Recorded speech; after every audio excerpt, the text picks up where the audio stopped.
I'm sorry. Thank you.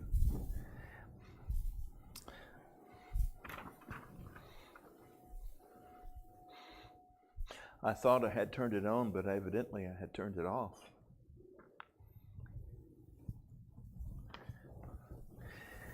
And we are in week 7 of our book, which is page 51. Week 7, page 51.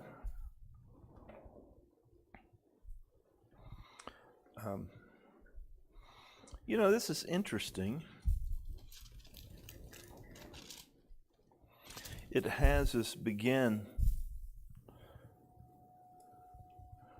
reading in chapter 28, but the place of the passage refers to 29. And curious, I just noticed that. But we will read about the place in the passage from the workbook, and then we will head into chapter 28, because it is a beautiful, very poetic recounting of the place of wisdom and how we are to achieve wisdom.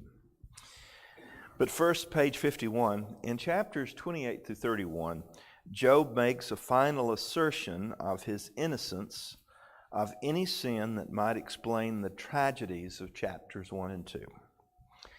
He invokes the strongest form of speech available to him in his culture, a self-imprecation, placing himself under God's curse if he has in fact committed any of the sins he lists. In 3 chapters, Job moves from his blessed past, chapter 29, to his miserable state, chapter 30, and then to a solemn assertion of his innocence, chapter 31. After this, Job has nothing left to say. Before his final speech, however, Job delivers a poetic reflection on wisdom. He says that God's wisdom is paradoxically inaccessible and yet available to human beings. Wisdom involves not only skillful and insightful decision-making, but also insight into created reality and how God interacts with and intervenes within reality. The question driving chapter 28 is, where can wisdom be found? Is essentially the question of the entire book. The chapter thus seems to be a sort of commentary on Job's story so far. Okay, page 51. In a final and climatic way, Job asserts his integrity before God and undeserved nature of the suffering. All right, so what we're going to do is we're going to read chapter 28, and we'll answer some of the questions that they have there, is how we will begin today. Why do you think Job is asking the question where wisdom can be found? Where can you find wisdom? Why is he asking that?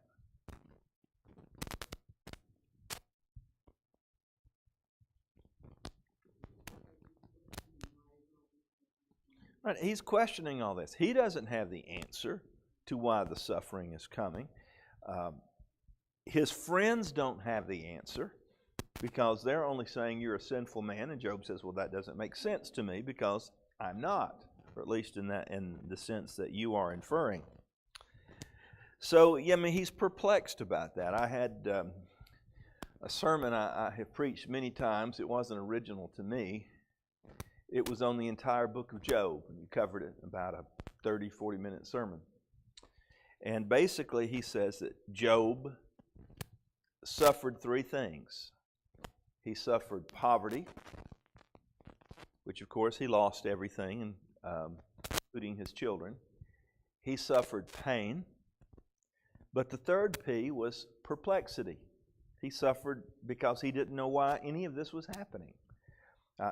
Quite honestly, the times that I have suffered the most have not necessarily been because of the negative things that happened, but the questions I still had about why they happened. We all ask the why question. And Job is an attempt to show us that there are no easy answers to the why question. And when I have experienced great suffering, I didn't have an answer to that either. There are times that I said, God, I don't understand what you're doing. There were times when I was mad at God. There were times when, frankly, I didn't see how I was going to get past it. And I wondered why this was happening, because I had purported to be or tried to be a servant of God.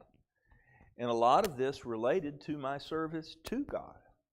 So I wondered why. So Job talks about wisdom. Let's look at 28. There is a mine for silver and a place where gold is refined. Iron is taken from the earth, and copper is smelted from ore. Man puts an end to the darkness. He searches the farthest reaches for ore in the blackest darkness. Far from, when I read that, I think of my grandfather, who was a coal miner. He had to quit school in the 3rd grade to go into the coal mines to work. He worked until retirement in the coal mines. Far from where people dwell, he cuts a shaft. In places forgotten by the foot of man, far from men, he dangles and sways. I guess it's picturing him going down that shaft. The earth from which food comes is transformed below as by fire. Sapphires come from its rocks, and its dust contain nuggets of gold. No bird of prey knows that hidden path. No falcon's eye has seen it. Proud beasts do not set foot on it, and no lion prowls there. Man's hand assaults the flinty rock and lays bare the roots of the mountains. He tunnels through the rocks. His eyes see all its treasures. He searches the sources of the rivers and brings hidden things to light. All right, so on page 52 for a moment, the poem, chapter 28, advances in 3 distinct movements, verses 1 through 11, which we just read, 12 through 19, and 20 to 28. Well, he wants to ask full questions here. All right, I want to ask a question that specifically relates to 1 through 11. What is he saying here? What is he saying here about iron, precious stones, gold, and silver? Yes, sir. You can find all these physical things in the world. Okay, you can find all of these things. He says the animals can't. They don't know where these things come from. He says, but human beings can. And he talked about all the ways in our search, how we found gold and how we found silver, how we found precious jewels. And it's a matter of search and research and digging and tunneling and a whole lot of effort that goes involved. Why would someone want to find gold? It's a source of wealth. So it's something valuable, right? There is a place in Arizona, I'm sure you've read about it or you've heard about Arizona, Arkansas. Strange, you wouldn't think of it as coming from Arkansas, where there are fields of diamonds. You can just walk through the field and just at your feet, if you see something that looks strange, I don't know if these diamonds would be considered shiny, because I think they would have to be cut and polished in order for it to be shiny. But a number of people just walking right under their feet, they have found diamonds. And I think they even charge admission for you to go in. And why would someone want to do that? Well, first of all, the thrill of finding a diamond. I remember years ago, I believe this was probably near Gatlinburg or Cherokee, North Carolina. But you could go and you could actually pan for gold. You ever been panning for gold? It's kind of fun, isn't it? You ever find any? No, not me either. Oh, you did? Did you find a lot? Well, obviously it takes effort, right? Now, maybe not so in Arkansas, but at least it takes time if you want to go walking and looking for those diamonds that may be spread on the ground.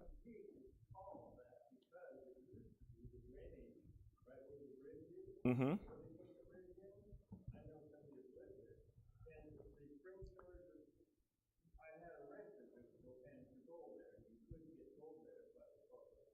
Wow. Yeah, Lucky Peak.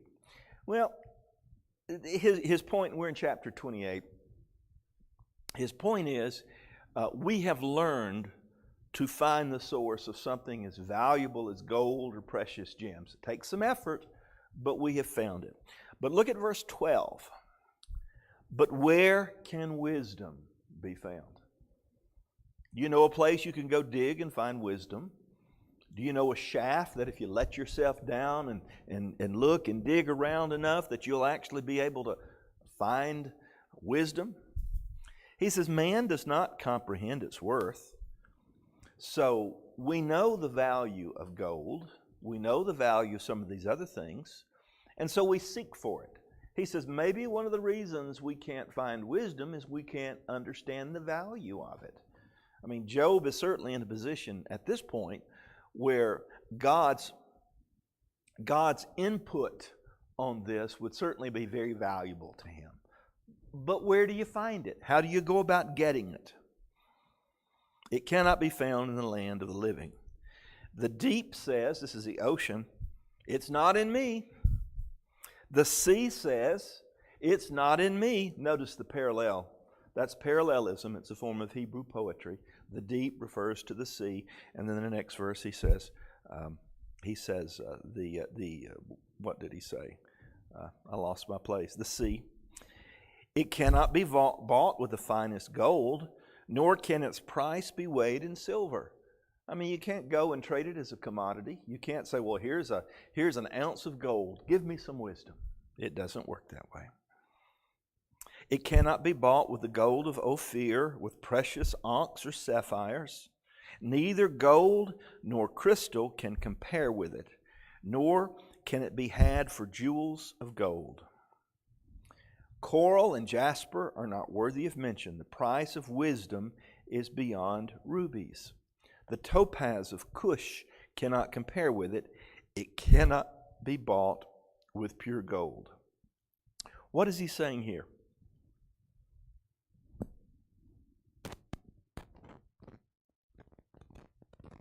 I'm sorry, Jen.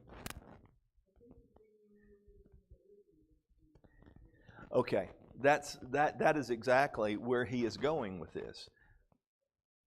The only way that we can find true wisdom is by asking God, and Jen said in prayer in this particular case. Job's going to get a face-to-face, so to speak, with God. But you know, James says, if any man lacks wisdom, let him ask of God, who giveth to all men and upbraideth not, and it shall be given to him. So the only way that we're going to find wisdom, and he mentions here, as valuable as it is, it can't be bought with precious things. Where then does wisdom come from? Where does understanding dwell? It's hidden from the eyes of every living thing, concealed even from the birds of the air. Destruction and death say, only a rumor of it has reached our ears. God understands the way to it, and He alone knows where it dwells. So there he states it. He says, nothing else in creation can tell you where you can find wisdom, but God can. For He views the ends of the earth. He sees everything under the heavens.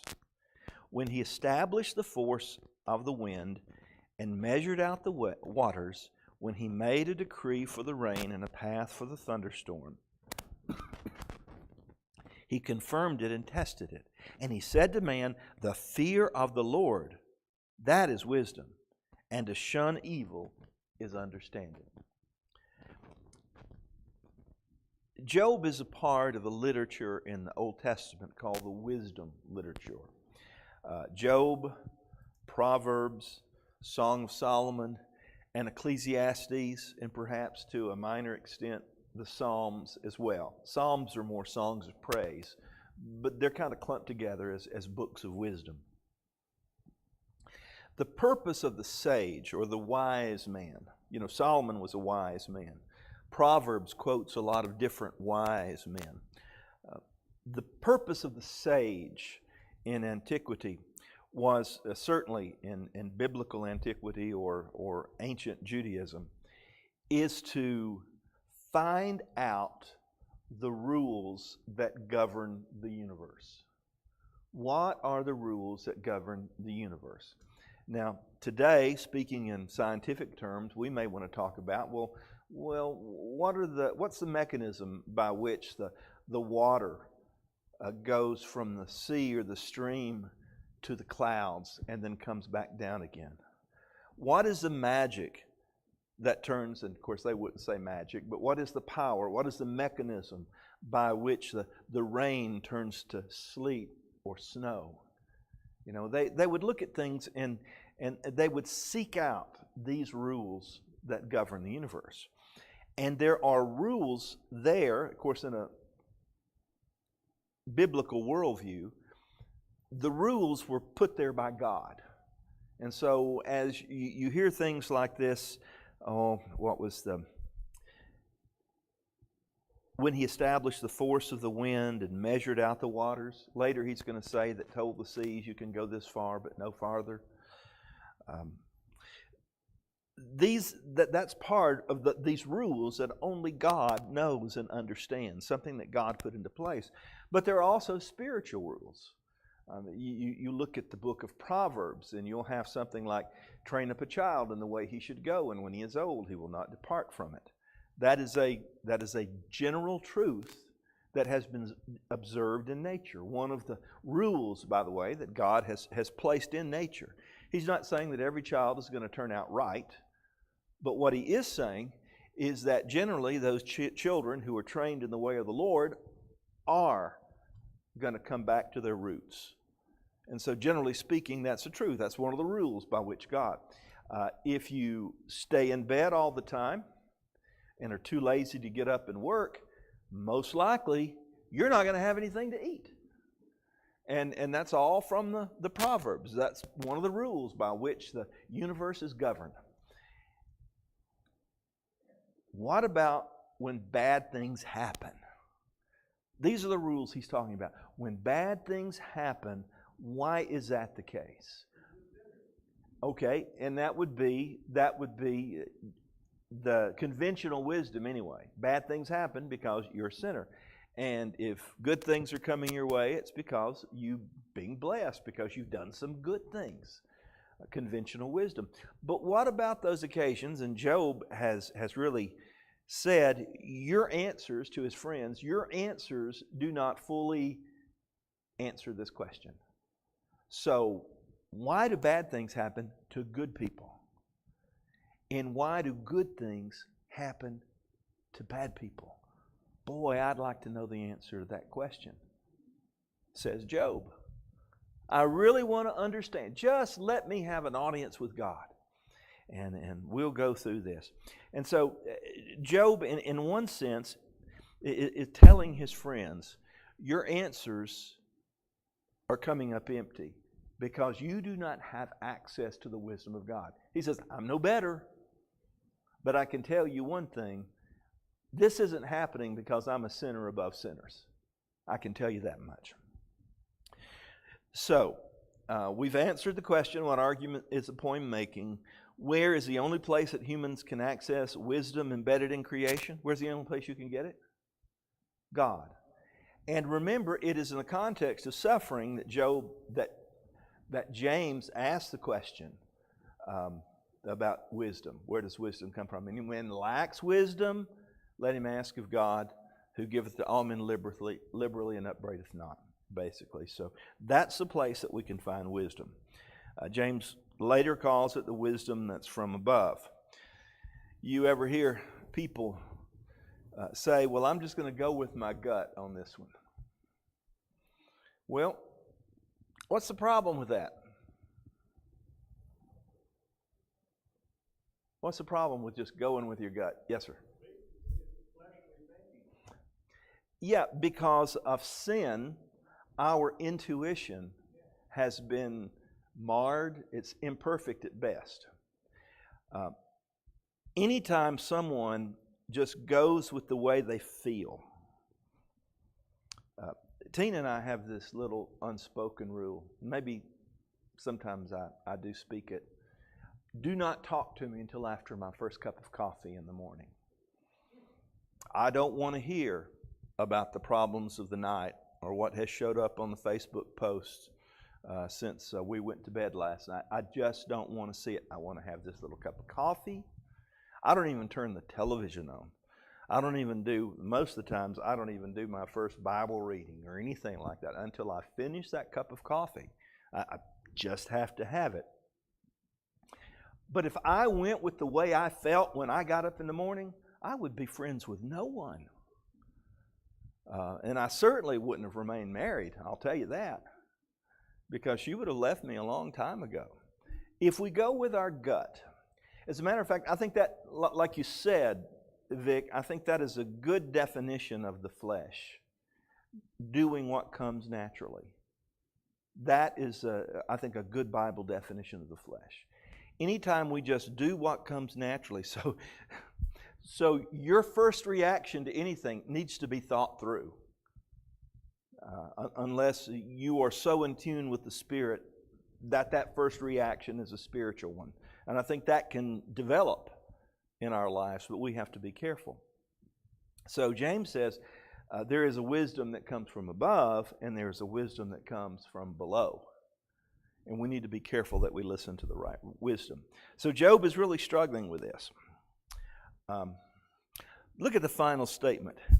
And then he said to man, and he said to man, the fear of the Lord, that is wisdom, and to shun evil is understanding. That sounds very similar to a phrase that you'll find throughout Proverbs. The fear of the Lord is the beginning of knowledge, it's the beginning of wisdom. Reflect on that for a moment.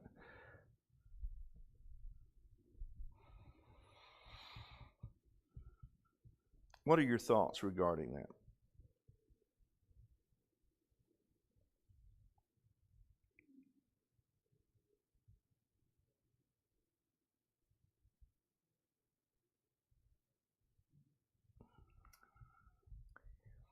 The commentator in our book says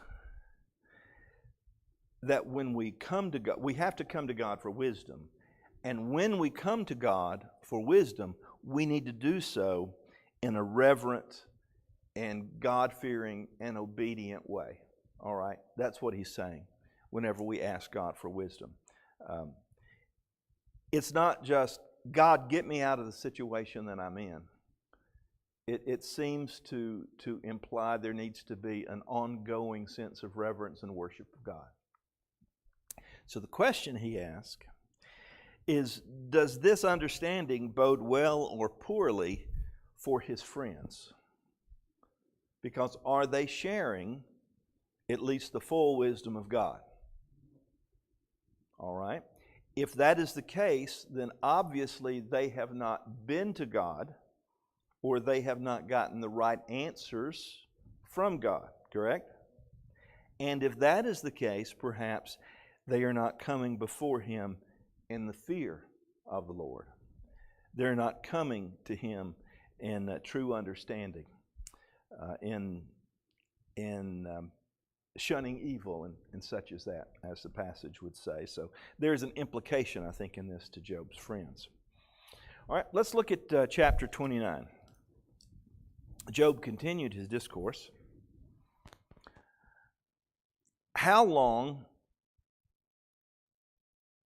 I long for the months gone by, for the days when God watched over me, when His lamp shone upon my head, and by His light I walked through darkness. Oh, for the days when I was in my prime, when God's intimate friendship blessed my house, when the Almighty was still with me and my children were all around me. What is the first loss that Job mentions in this passage?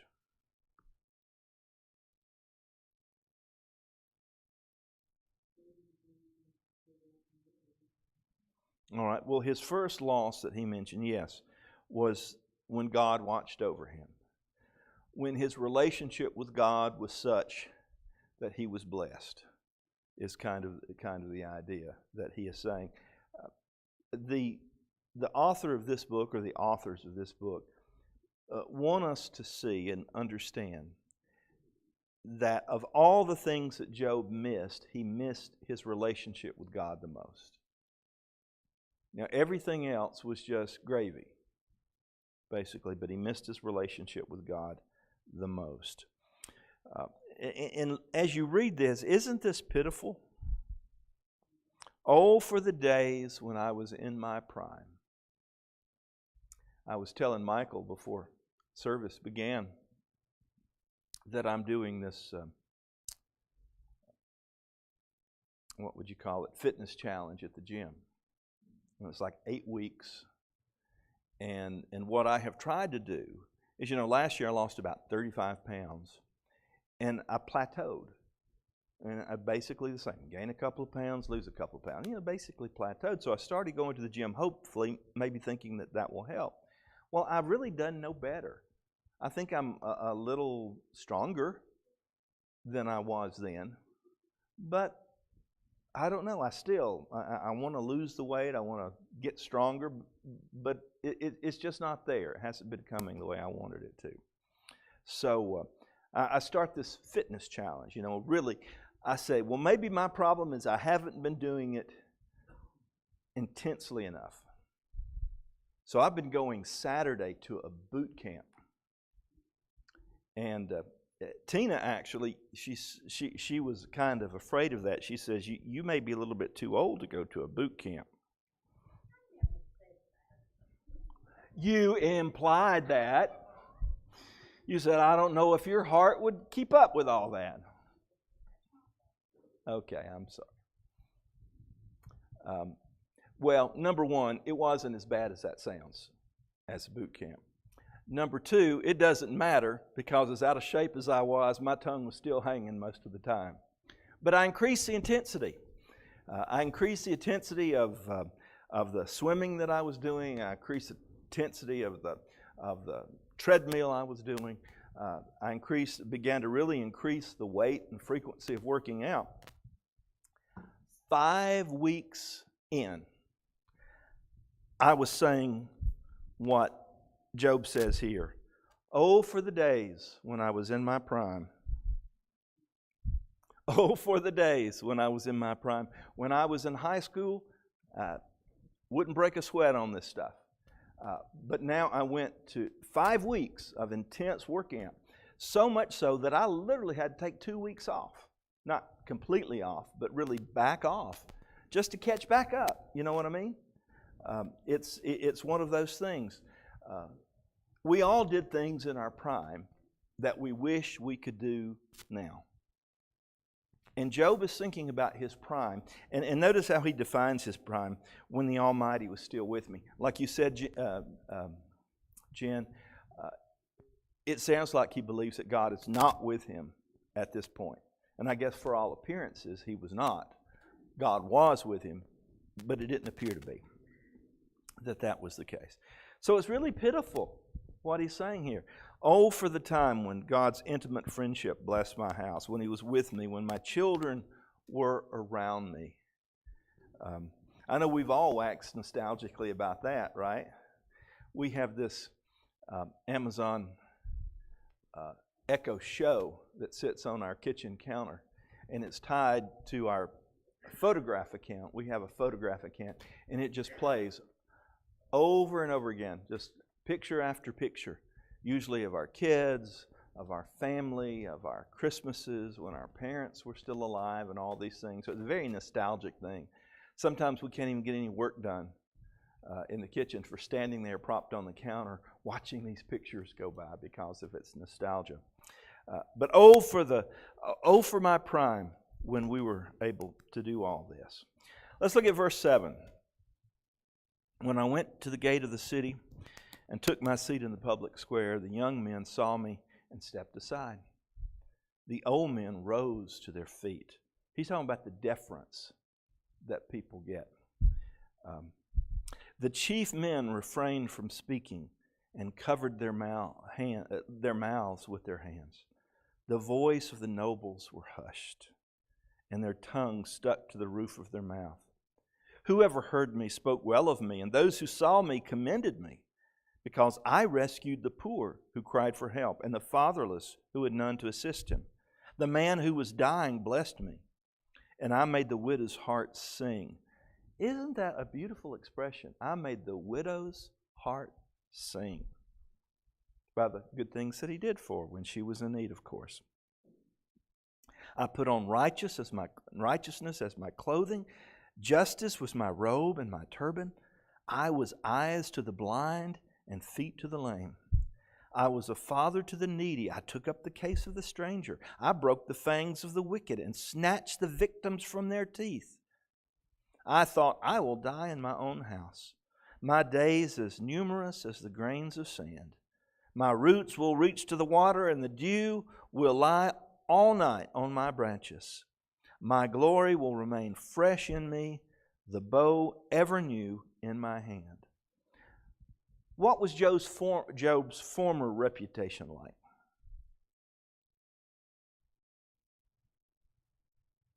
What was his previous reputation like? Pardon? Sterling. People respected him. Old, young. He did all these good things. And all of this. And the reason for that reputation was that he was good to those who had need. And in all of his wealth, he helped other people with what he did.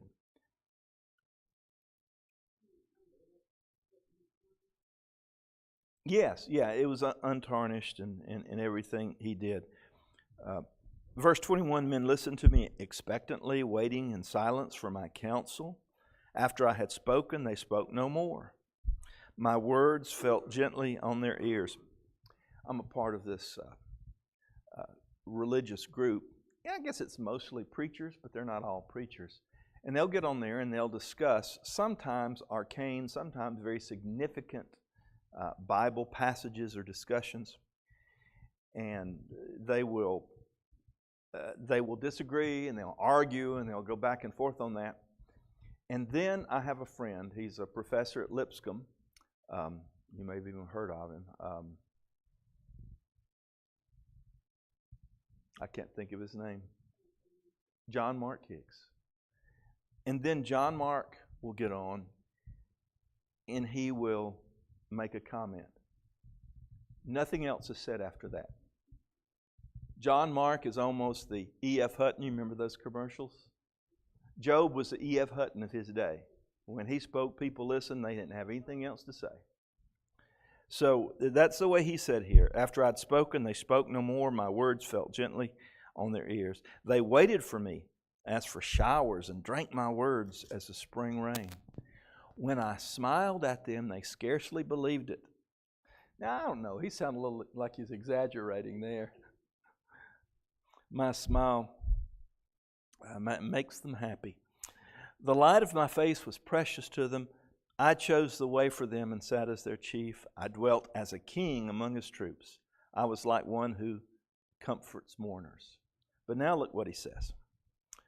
But now they mock me, men younger than I, whose fathers I would have disdained, to put with my sheepdogs. Of what use was the strength of their hands to me, since their vigor had gone from them? Haggard from want and hunger, they roamed the parched land. In desolate wastelands at night, in the brush they gathered salt herbs. Their food was the root of the broom tree. They were banished from their fellow man, shouted as if they were thieves. They were forced to live in the dry stream beds, among the rocks and in the holes of the ground. They brayed among the bushes and huddled in the undergrowth. A base and nameless brood, they were driven out of the land. And now their sons mock me in song. I have become a byword among them. They detest me and keep their distance. They do not hesitate to spit in my face. Now that God has unstrung my bow and afflicted me, they throw off restraint in my presence. On my right, the tribe attacks. They lay snares for my feet. They build their siege ramps against me. They break up my road. They succeed in destroying me without anyone's helping them. They advance as through a gaping breach. Amid the ruins they come rolling in. Terrors overwhelm me. My dignity is driven away by the wind. My safety vanishes like a cloud. And so he says, oh, I long for the days of my youth when I had this respect, but now no one respects me. Now I am not only made fun of by the youth, but I'm made fun of by the youth of basically worthless men. People that I would not even give the time of day when I was in my prime. But now their sons, probably twice as worthless as the father, are disdaining me and spitting on me and making fun of me. Verse 20, he says, I cry out to you, O God, but you do not answer. I stand up, but you merely look at me. You turn on me ruthlessly. With the might of your hand, you attack me. You snatch me up and drive me before the wind. You toss me about in the storm. I know that you will bring me down to death, to the place appointed for all the living. Surely no one lays the hand on a broken man when he cries for help in his distress. Have I not wept for those in trouble? Has not my soul grieved for the poor? Yet when I hoped for good, evil came. And when I looked for light, then came darkness. The churning inside me never stops. Days of suffering confront me. Have you ever been there? The churning inside me never stops. I've experienced a little of that. The churning inside me never stops. I go about blackened, not by the sun. I stand up in the assembly and cry for help. I've become a brother of jackals, a companion of owls. My skin grows black and peels. My body burns with fever. My harp is tuned to mourning, and my flute to the sound of wailing. That's pretty descriptive. Pretty descriptive. So, take time for a moment to reflect on how troubling and offensive it would have been to be Job, to have helped so many, yet still to suffer what he describes. Although Job's protest against God's injustice is troubling, how do passages like this help us understand why Job says these things? Anyone have an answer in your book, from your research? Yes, sir.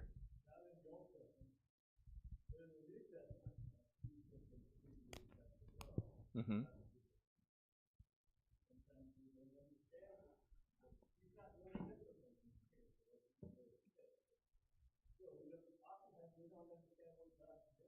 We don't understand what he's doing. Jerry, what did you say? Oh, I'm sorry. Go ahead.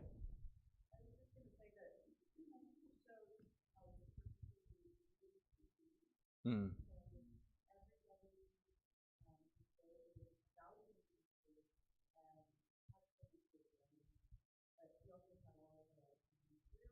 Mm-hmm.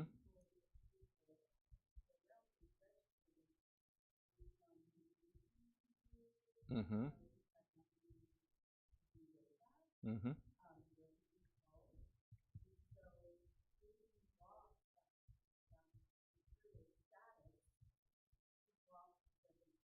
Mm-hmm.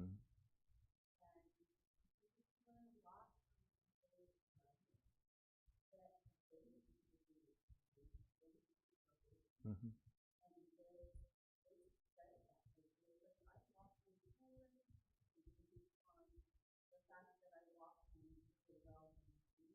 Hmm. Oh, that's an excellent comment. Thank you.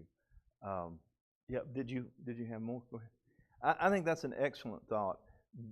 The superficiality that we often show toward other people, looking more toward the bling and the riches, the wealth, the house or the car that people have. Job had all that as far as wealth goes, uh, but once he lost that, his reputation went too. There is so much that we can learn by people. We can learn from people who have gone through difficult things. I have even heard it said of us that sometimes our greatest point of pain and suffering can be the actual beginning of ministry for somebody else. Yes, sir, Vic.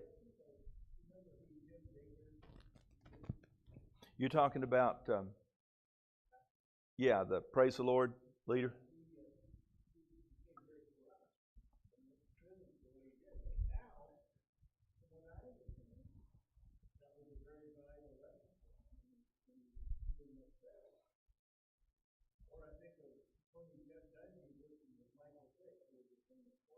Mm-hmm.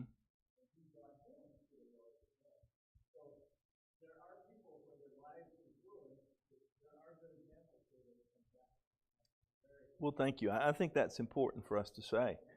For you had something you were going to say, Jerry, about the passage.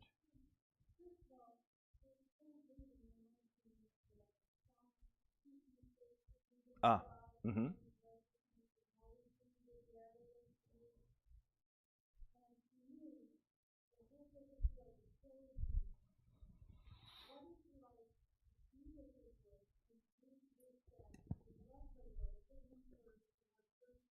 Mm-hmm.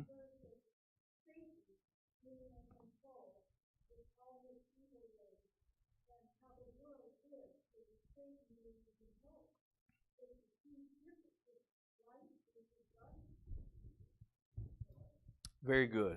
Very good.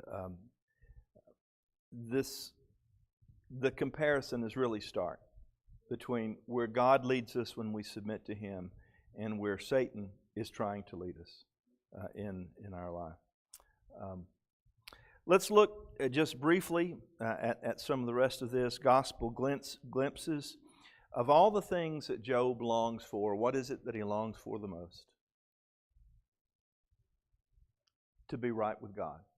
He longs to be right with God because he feels that something has happened. There's a disconnect. Um, as we read about Job's life and all the things that Job did that he would place in the category of righteousness, doesn't it remind you of all the ways that Jesus acted? I mean, our writer several times, the author, would compare Job to Jesus. Jesus is known as the suffering servant who did nothing but good, but yet was punished for it, and how that went. The whole Bible connections, we see the value of a good name here, and how Job's good name was, at least in part, because of the good things that he did for other people. Job has a lot of things that he says that he did, but helping the orphan and the widow was very important. The justice of God is especially reflected in or judges how we treat the most marginalized people in our society. And for them, orphans and the widows were the most marginalized. Because without a man, without a husband, without a father, they were absolutely destitute. There just weren't many possibilities at all for them. Well, I wish we had time to go through some of your personal reflections. Does anyone have just something you want to share as we conclude? Of course, we didn't read all these chapters, but you noticed how absolutely compelling they were. It really allowed you to picture where Job was and where he is now, and in the beautiful passage about wisdom, about where you can and cannot find wisdom. So I encourage you, to continue. I think it's through chapter 31 in this particular reading. Next week we'll be on page 59. Beginning at page 59, it's week 8, and I ask that you read Job 32 through Job 37. I think that's probably 6 chapters. Job 32 through 37. So if you will, please read that in preparation for our class. Elihu will be the last one to speak before we see Job's encounter with God himself. Thank you for your time and your attention.